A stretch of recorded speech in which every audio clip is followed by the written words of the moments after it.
My name is Ernst and today we're doing a comparison of 5 different porks which you may have seen, heard or tasted in Singapore. The first pork we have is the air-flown chilled Australian pork, a commercial large white breed that is fed with fish meal. It is the leanest among all the pork we are comparing today and is slaughtered youngest. The second pork is the air-flown chilled Canadian pork. This is a hybrid between the landrace and the large white Duroc. The animals feed on grains and are raised without the use of growth hormones and feed additives. The Canadian pork is slightly fattier and darker in meat color than the Australian pork we just talked about. AVA allows the import of chilled pork only from Australia, Indonesia and Canada. All other pork from other countries must be imported frozen. The third one is the black Berkshire breed, which is commonly known as the Korobuta pork. It is favored by Japanese chefs because of its sweet, rich flavor that comes from its marbling. See the marbling here? The fourth pork is the Iberico pork, which is imported frozen from Spain. It is also known as pata negra because of its black hoofs. The Iberian pigs roam freely in a farm in Habugo, southwestern part of Spain, and forage for wild herbs and acorns. Its natural, healthy diet results in an outstanding pork with excellent marbling. A characteristic of 100% purebred Iberico pigs is the small loin muscle. The last pork we are looking at today is the Mangalica pork, also known as the hairy pig or the woolly pig. Feeding on green fodder, beetroot and alfalfa, the Mangalica curly hair pig is a breed native to Hungary. Its highly marbled pork is much sought after by top restaurants and chefs all over the world due to its incomparable taste and richness in unsaturated fat.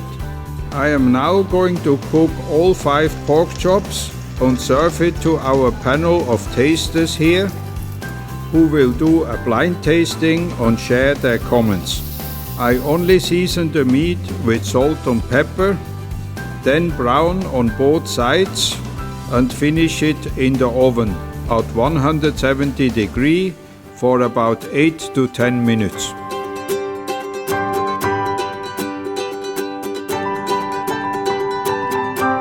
The cooking method of the first pork was totally perfect. It was very juicy.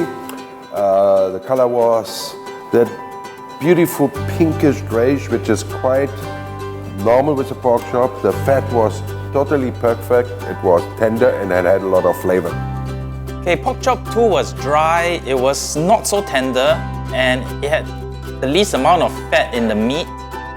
And it was definitely the strongest in terms of porkiness, and it was my least favorite pork. Pork number 3, still a bit dry. Very heavy fat layer. It was better in flavor than pork number 2, but somehow the meat did not retain the juices very well. Pork chop 4 was very, very tender. The fat was buttery and juicy, and this is definitely my favorite piece of pork. Chop 5. Explosion of flavor in the mouth. When you first bite into it, it's like, wow, flavor, very intense, very deep.